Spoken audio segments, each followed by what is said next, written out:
আসসালামু আলাইকুম রহমতুল্লাহ। দর্শকবৃন্দ, আমরা কতটুকু মনে হবে যে আপনার কোনো কক্সবাজার সাগরের মধ্যে, আসলে না। এই বন্যায় মানুষকে সাগরে তলিয়ে দিয়েছে। আর আমরা যেই জায়গায় কেউ আসে নাই ভয়ে, এখানে আমার একটা বন্ধু আটকা পড়া আছে। আজকে 3 দিন চেষ্টা করার পরে আমি আসছি। অলরেডি এই দেখেন পানির কি অবস্থা। আর আমার এই ভাই যারা আছে আমাদের সাথে, আমরা যারা আসছি অনেক কষ্ট করে এত দূর থেকে অনেক খাবারই আমরা আনছিলাম।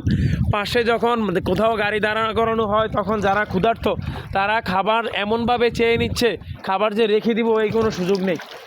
আমরা এই যে আমার ভাই যারা আসছে, এই যে তারা বিনা স্বার্থে এত দূর থেকে এসে খাটতেছে আমাদের সাথে। আমরা চাই যে আপনারা সবাই এই এলাকাটা হচ্ছে মুন্সিরহাট এলাকা।